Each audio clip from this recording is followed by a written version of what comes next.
If you've got a problem with mixing, just use your ears. What does that even mean?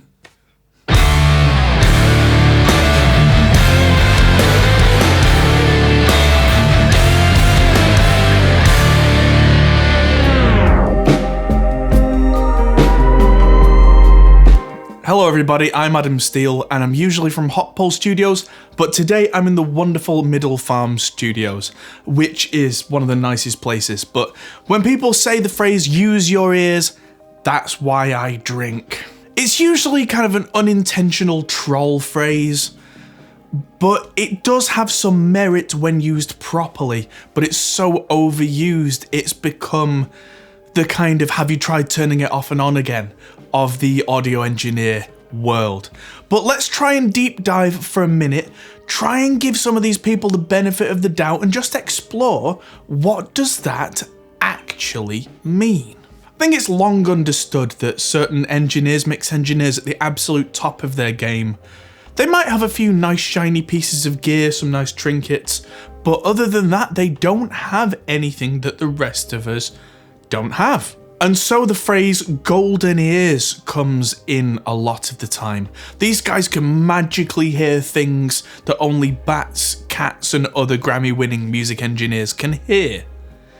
But it's not true. A lot of what it comes down to, I think, is your understanding and experience. And you can accelerate your experience by listening to the right people trying to explain to you relevant things to what you're trying to achieve. This is a really good example of what's called the Dunning-Kruger effect. Not that people are stupid, which is the common misconception of what that means, but it's a 4-stage cycle. You start off not knowing that you can't do something. It's the best example with this is riding a bike. You as a kid see another kid riding a bike and you go, oh, that's got to be easy. Because another kid's doing it, you must be able to do it. Step 2, you get on that bike, you fall off a lot, and it hurts, and it sucks. And you're like, why can't I do it? He can do it. And you get really angry and frustrated. This is usually the reaction that people get when they get the use your ears reply. Mike Mullion, everybody. Mozzarella, that's not even cheese. Cheese. Stage 3 is where you can just about understand the thing in the bike analogy. You're riding the bike, you're kind of wobbly, you can do it, but you know you're really focusing on it. And then you get to stage 4, which is where you can just do it. It's easy. Everyone can do this, why can't you do it? And that's the stage 4, that these top Grammy-winning engineers have got to. But it's through hard work and perseverance and getting through the problems. And the difference is, a lot of these massive winning mix engineers are probably a lot older than a lot of us, or if they're the same age as you, they've probably been doing it since they were this big. You know, the old story is a lot of the Grammy-winning engineers started off as interns in big studios, or interns for other mix engineers when they were young, and they got better and better and better as time went on. And for a lot of them, I think it also happens that the industry has grown alongside them. Now, you don't just magically get better over time either. A lot of these guys will have been trained by somebody who knows what they're doing to listen for certain issues. Let's say that there's an overriding distortion in a track. You can be taught to listen for distortion.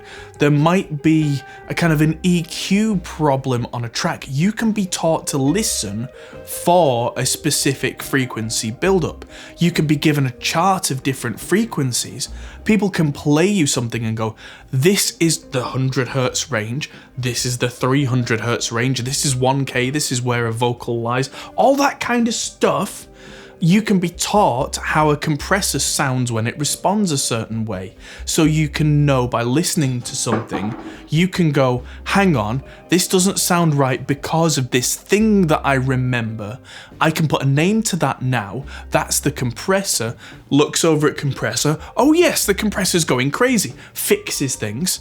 This is using your ears. Using your ears is a constructive tool, but I think when people give that advice, generally what they're trying to say is, don't just dive in and start changing things. Hold on a second, use your experience, and try and pick out exactly what the issue is that you're hearing before you then zone in on that issue and find a fix for that specific issue. Because otherwise you do end up shooting in the dark, and sometimes you get lucky and sometimes you don't. If you constantly look for an issue when something doesn't feel right, and this is using your gut, and this again comes with experience, if you can get the feeling something's wrong, you can then go in kind of listening into a track and go, what about this upsets me? What about this offends me? Is there too much high end? No. Is there too much low end? No. Is there something wrong in the mid-range? Yes. Is it lower or upper mid-range? And you can, I tend to do this kind of thing in a very quick, something's wrong. It's that. But that's, again, with that thing that we were talking about before, where you're learning and you get faster with it. That used to take me a long time. And before that, it was just the wild guesses. But now I've learned to isolate on separate instruments what I like, what I don't like. Hearing something that doesn't belong, like a jigsaw piece that doesn't fit. But that's all experience. And the more you do it, the quicker you get at it. And it helps being a massive nerd, because I always wanted to know, even as a little kid, why does that sound like that? Why does that do that? Why? And people would get really annoyed with me as a kid, but that kind of, these are the questions you need to be asking. Why is this? Why does that? Why?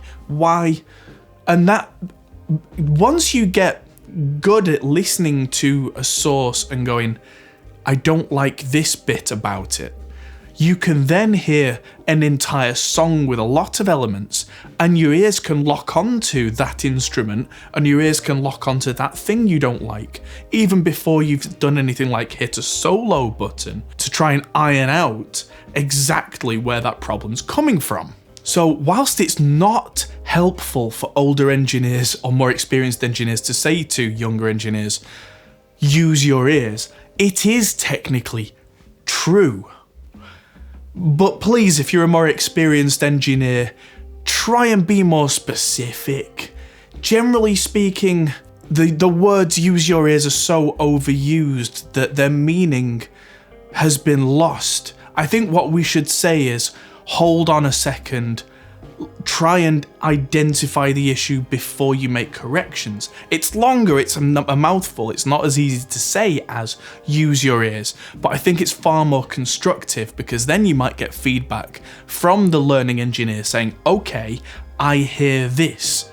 What do I do with this specific issue? Because then you can help. You can go, well, now I know that you're hearing this issue, here's how I would fix that.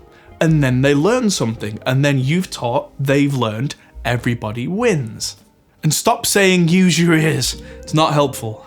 So there you go, hopefully you've come away from this with something that will help you in future. Thanks everybody for watching, thanks to the guys at Middle Farm Studios for letting me do this ridiculous talk in front of the desk style video. It's the end of a long day, and I've got another long filming day tomorrow for a different project. Thanks to the guys on Patreon, because that kind of support really helps me to do videos like this. Thanks to Mike Mallion for inviting me down and doing some projects with me. And thanks everybody for watching. I'll see you in the next video. Goodbye.